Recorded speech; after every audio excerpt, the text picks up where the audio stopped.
შეგვიძლია ბატონო ირაკლი დავიწყოთ შეხვედრით. მოგესალმებით ყველას. პირველ რიგში მინდა გითხრათ, რომ დღეს ძალიან კარგი შეხვედრა გაიმართა. შევხვდი ჩვენი პარტიის რაჭის აქტივს, ვისაუბრეთ მოსაუდნელ მოახლოებულ არჩევნებზე. ასევე მინდა გითხრათ, რომ ძალიან მაგარი განწყობაა ამ რეგიონში. ჩვენი მთავარი გზავნილი მოგესალმებით ყველას კარგად რომ არის შემდეგი უკვე პირველად იმართება სრულად პროპორციული არჩევნები, ამიტომ საჭირო არის მაქსიმალური მობილიზება და სწორედ ამ საკითხებზე იყო საუბარი.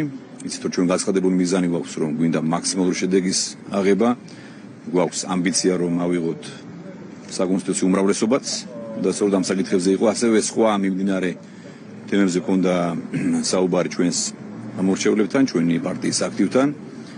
ასე რომ მე ვფიქრობ რომ ძალიან მაგარი განწყობაა და მაგარი შედეგი დაიდება ამ რეგიონში. გუში პოსტივის ეთერში გავიდა. გუში პოსტივის ეთერში გავიდა სიმღერა. სადაც ჩვენ მიერ მოპოვებული დოკუმენტების და მტკიცებულებების საფუძველზე ვამხილეთ ტელეპიროლის სრუბრალდებები თქვენი მამის ბიზნეს საქმიანობასთან დაკავშირებით. თუ ნახეთ აღნიშნული სიუჟეტი და როგორ ფიქრობთ რა მიზანი შეიძლება გქონდეს თქვენი და თქვენი ოჯახის წინააღმდეგ მიმდინარე დეზინფორმაციულ კამპანიას? პირველში მადლობა ამ კითხვის დასმისთვის და მადლობა ამ სიუჟეტისთვის. მინდა შემდეგი რამ გითხრათ რომ მე მართლაც მეუხერხულება ამ საკითხებზე საუბარი საზოგადოებამ ყველაფერი ძალიან კარგად იცის ის რომ ეს არის მიზანმიმართული კამპანია პირადად ჩემს წინააღმდეგ რაიმენაირად რომ მოახდინო ის რედაცია ჩემი სახელის და ზოგადად ჩემი ოჯახის ეს არ ახალია.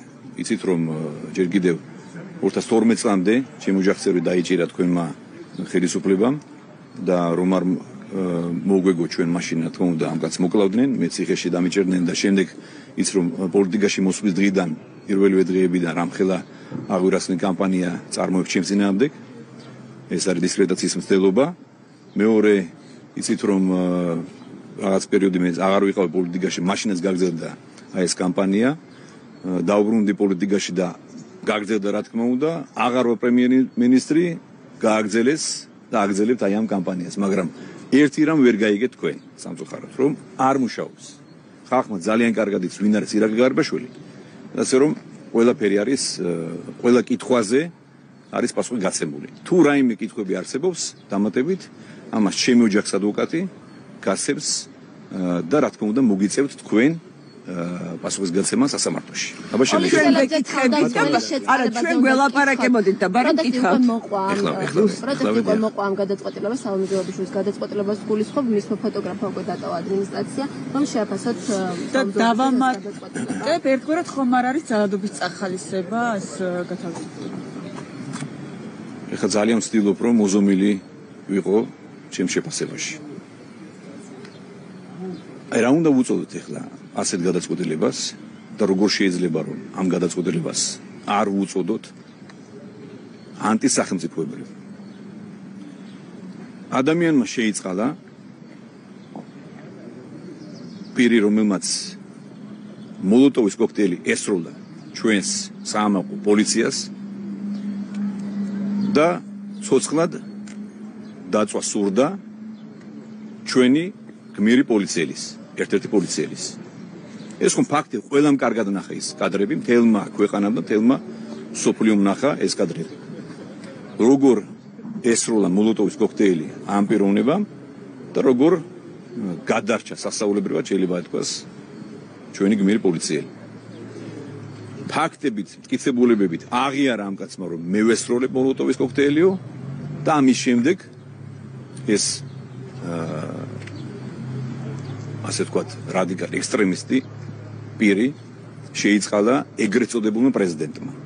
ეს არის რა თქმა უნდა მე არ მოვერდები ამის თქმას. ეს არის უკვე ანტისახელმწიფოებრივი ქმედება. ის რომ ამ ქალმა საერთოდ დაივიწყა კონსტიტუცია, კანონი, პატივს არცემს ჩვენს ქვეყანას, ჩვენს ხალხს, ჩვენს ამორჩევლებს, საკუთარი ამორჩევლებზე აღარ მაქვს საუბარი, ის რომ ბოლომდე უღალატა მან არა მარტო ჩვენს ამორჩევლებს, ჩვენს პარტიას და ჩვენს ხალხს და ჩვენს ქვეყანას, მან უღალატა ჩვენს პოლიციას. მან შეურაცხყოფა მიაყენა ჩვენს პოლიციას. ეს ქალი როგორ უნდა იყოს საერთოდ ეხლა ბოლო ამდენიმე თვე დარჩენილია მისი ეგრეთ წოდებული პრეზიდენტობის როგორ უნდა შეძლოს მან ეს ამ საქმიანობის განხორციელება წარმოუდგენია ჩემთვის. ვარაუდობთ რომ ეს არის ძალიან დიდი სირცხვილი და დანაშაული ჩემს თვალში ეს არის დანაშაული ჩადენილი პოლიციის წინააღმდეგ. იგი არის თანამონაწილე. სალომე ზურაბიშვილმა მოლოტოვის კოქტეილი ესროლა პოლიციელს აი ამ შეწყალებით. აი ეს არის ჩემი შეფასება. ამიტომ სალომე ზურაბიშვილს პასუხს გასცემს ჩვენი ხალხი. რამდენიმე თვეში იგი აღარ იქნება, რა თქმა უნდა, ჩვენი პრეზიდენტი ჩაეწერება როგორც მოლოტოვის კოქტეილის შემწყალებელი, მსროლელი და თანამონაწილე ამ დიდი დანაშაულისა. სამარცხვინოა, რა თქმა უნდა. და დანაშაულია ის. რატომ არ შეიძლება ჩვენთან ის რაც შეიძლება ევროპაში და რაში იხარჯება ის ფული, რომლის დეკლარირებასაც ასე აპროტესტებენ. ანუ უწოდებენ. აბა კითხოს თუ შეიძლება თან ავიღებ და ამ საკითხს ეხება ალბათ, ხო? გერმანიის კანცლერზე გვინდა. ესე იგი, რაც შეეხება ალბათ გულისხმობთ თქვენ კანონპროექტს, ხო? არგუმენტები, რატომ არის ცუდი კანონი? დიახ. ეს პირველი ძალიან ბევრი განმარტებები მოვისმინეთ, ძალიან ბევრი განმარტება კეთდება ჩვენი გუნდის მხრიდან, საპარლამენტო უმრავლესობის მხრიდან, ჩვენი გუნდის წევრების მხრიდან და რა თქმა უნდა, კანონის შინაარსში არ შევალ და დეტალებში არ შევალ, ძალიან კარგად იციან ამის დაობაზე ჩვენმა საზოგადოებამ კარგად იცის.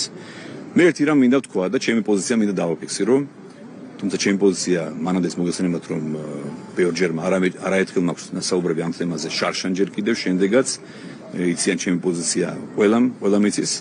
მთავარი მინდა ვთქვა, ჩემთვის გაუგებარია თუ ნებისმიერი პირი, ორგანიზაცია არის ვალდებული რომ შეავსოს დეკლარაცია და სრულად გამჭვირვალე იყოს მისი საქმიანობა. რატომ უნდა იყოს ტაბუ დადებული არასამთავრობო ორგანიზაციების საქმიანობა? ეს არის პირველი მთავარი კითხვა, რომელზეც მე პასუხი არ მომისმენი. რა თქმა უნდა, მე მხარს უჭერ გამჭვირვალობას, რა თქმა უნდა, მე მხარს უჭერ რომ ეგრეთ წოდებული NGO-ების საქმიანობა იყოს გამჭვირვალე და არც ერთი კითხვა არ უნდა დარჩეს საზოგადოებაში, ამა თუ იმ NGO იქნება თუ პირის საქმიანობას დაკავშირებით.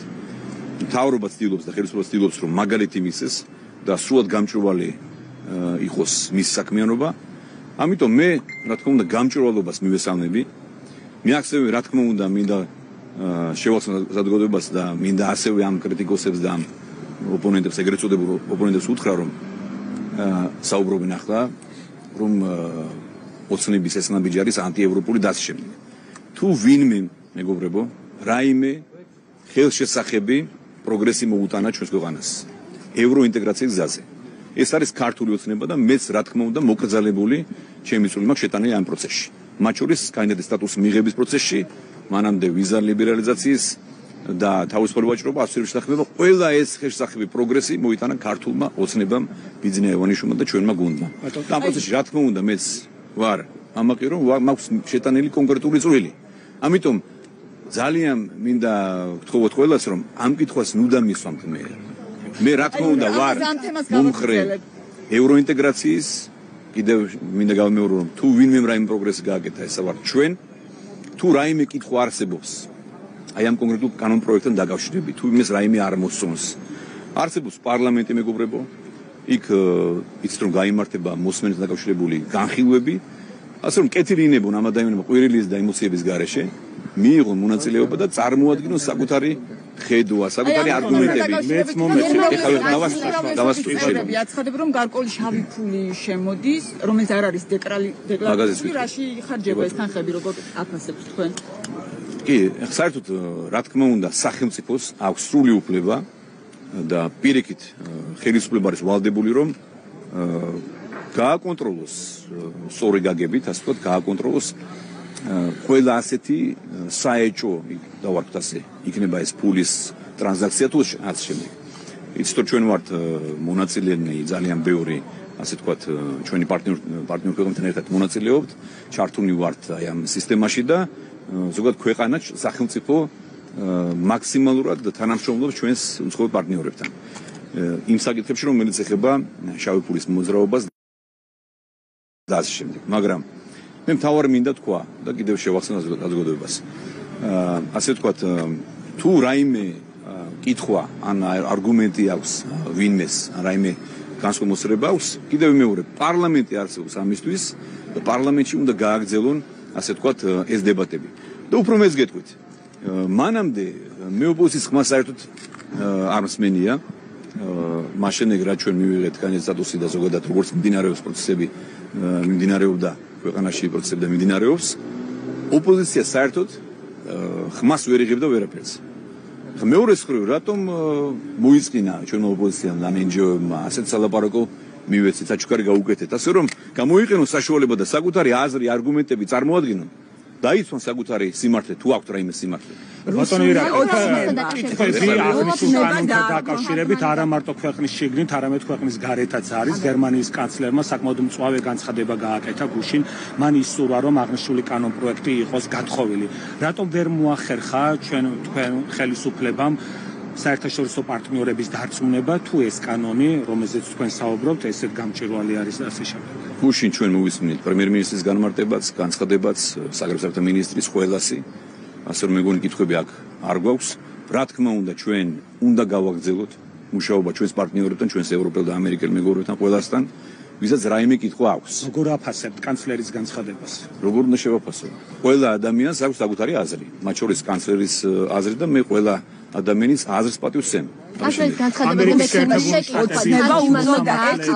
გერმანიის კანცლერის რუსული ოცნება უწოდა სალომე ზურაბიშვილმა ამერიკის შეერთებული შტატების სანქცირებული მოსამართლეებზე გამოძიების დაწყებას. მოსამართლეების საკითხზე მე ძალიან ბევრი განცხადება გამიკეთებია, იცით რომ ჯერ კიდევ ჩემი პრემიერ-მინისტრობის დროს შარშან მე საჯაროდ ღიად გამოუცხადე მხარდაჭერა ჩვენს მოსამართლეებს. რა თქმა უნდა, მიუღებელია ყოველგვარი ჩარევა, მცდელობა ჩვენი სასამართლოს დამოუკიდებლობაში, კონკრეტული მოსამართლეების გვარების ხსენება ასევე მიუღებელია, მით უმეტეს ყოველგვარი მტკიცებულებების გარეშე. მე მგონი ეს საყოველთაოდ აღიარებული აზრია, რომ თუ რაიმე მტკიცებულება არსებობს, ეს მტკიცებულება უნდა იყოს გასაჯაროვებული, ან ამის დაობაზე უნდა არსებობს ინფორმაცია. თუ ასეთი მტკიცებულება არ არსებობს და ჩვენ არ მიგვიღია არავითარ მტკიცებულება ჩვენი მცდელობის მიუხედავად, ამიტომ ეს საუბარი უნდა შეწყდეს. ეს იქნებოდა ჩემი სურვილი და ჩემი პოზიცია ეს არის. სასამართლო არის დამოუკიდებელი, სასამართლო საქმიანობაში ჩარევა არის დაუშვებელი, ანტიდემოკრატიული, ამიტომ მე ვისურვებდი, რომ საერთოდ ამ საკითხებზე ჩვენი დისკუსია შეწყდეს. რუსული ოცნება უწოდა პრეზიდენტმა ქართულ ოცნებას. თქვენი შეფასება ამისი რატომ? ძალიან ბევრი ვისაუბრე ეგრეთ წოდებულ პრეზიდენტზე. რა თქმა უნდა, მე ახალს ვერაფერს ვერ ვიტყვი. იგი მთლიანად არის ჩართული რადიკალური ექსტრემისტული ოპოზიციის საქმიანობაში და სრულად კოორდინირებს მათთან. ყველა ნაბიჯი არის შეთანხმებული ქვეყნის შიგნით თუ ქვეყნის გარეთ მოქმედ მტრულ ძალებთან. ეგრეთ წოდებული პრეზიდენტი აღარ იმსახურებს ამხელა ყურადღებას ჩვენთან. მე არ დამიჭერია პირადად ხარი, მე მაშინ არ ვიყავი პოლიტიკაში და ასე რომ ყველაფერი კარგად მოხსნა. პრემიერის ვიზიტთან დაკავშირებით თქვათ, როგორ შეაფასებთ და რა მნიშვნელოვანი გზავნილება? ვფიქრობ, ძალიან მნიშვნელოვანი ვიზიტი იყო. გერმანია არის ჩვენი ძალიან მნიშვნელოვანი სახელმწიფო და პარტნიორი. მინდა ვთქვა, რომ მე ახლა მინდა გაგიზიაროთ ინფორმაცია. ჩემი არაერთი კომუნიკაცია შედგა კანცლერ შოლცთან, შარშან, მანამ სანამ მივიღებდით კანდიდატის სტატუსს. იცით რომ მე შარშან ივნისში ვიმყოფებოდი კანცლერის მიწვევით გერმანიაში, ბერლინში, სადაც ვისაუბრეთ აი ამ საკითხებზე და დავსახეთ ერთად საგზაო რუკა თუ როგორ უნდა მიიღოს საქართველოს კანდიდატის სტატუსი. ძალიან ბევრი რამ გაკეთდა ერთად და გერმანია, მინდა იცოდეთ ყველამ, რომ იყო ერთ-ერთი ყველაზე გამორჩეული გულმხურვალი მხარდამჭერი იმისთვის, რომ მიიღოს საქართველოს კანდიდატის სტატუსი. ასე რომ კიდევ ერთხელ მე მინდა მადლობა გადაუხადო კანცლერ შოლცს და გერმანიის მთავრობას თლიანად და გერმანიას და ჩვენს გერმანულ პარტნიორებს. რადგან ვიზიტს საუბარი დავარდა ხაჯიმანთან დაკავშირებით რაც მოხდა გუშინ აი ბატონო მე მინდა გითხრათ სალომე ზურაბიშვილის კომისიაზე ეროვნული საბჭოს წევრები უნდა არჩიოს. ქრონიკის ექსკლუზიური ინფორმაციით ირკვევა რომ მათ აქვს კონკრეტული კავშირები ამ კანდიდატებთან. მე ხო გითხარით სალომე ზურაბიშვილი თავიდან ბოლომდე არის ოპოზიციონერი. მისი ყველა ქმედება არის საბოტაჟის და რა ზოგადად დაძაბული პოლარიზაციის შემომტანი საზოგადოებაში. დიახ, ბატონო ერაკლე, ორი შეკითხვა მაქვს, თუ შეიძლება რომ ვთქვათ, პირველი შეკითხვა გამჭვირვალეობაზე, როდესაც საუბრობთ, თქვენი პრემიერობის დროს გამოცემული განკარგულებები დღემდე რა პრობლემაა დასაჯარო, მე დასამალი არაფერი არ მაქვს. არც ერთი უკანონო ქმედება მე არ განმეხორციელები, არც ერთი უკანონო განკარგულება მე არ გამომიქვეყნებია თუ არ მომეწერია ხელი, ასე რომ დასამალი მე არაფერი არ მაქვს. დასამალია თქვენ, მეგობრებო. ბატონო ერაკლე, თქვენ გიხილეთ, ბატონო ერაკლე, გიხილეთ 2 წელი წინ ქუთაისში, დღეს გიხილეთ რაჭაში, თუმცა ამ შუალედებში თქვენ არსად არ ჩნდებით. ეს თქვენი გადაწყვეტილება ასე მირჩევია. გამჭვირვალობა მე ვსარგებლობ თავისუფლებით და მინდა რომ დაპირდით ტელევიზიებს ვისარგებლო აი ამ პერიოდით მათთან ეთერებში. ბატონო? როდის აპირებთ ამის ვერ გავიდი. წინ დაპირდით კრიტიკულ ტელევიზიებს. ორი წლის წინ რა ხდებოდა ხა რატომ ახსენებთ? ანუ არ აპირებთ? რატომ დავია? სად უნდა ვია? როგორ შეიძლება? თქვენი ტელევიზია. ვის უნდა გაუწიო? როგორ შეიძლება თქვენთან? ხავარ ახსენე, შეგიძლიათ თქვენ ხარ?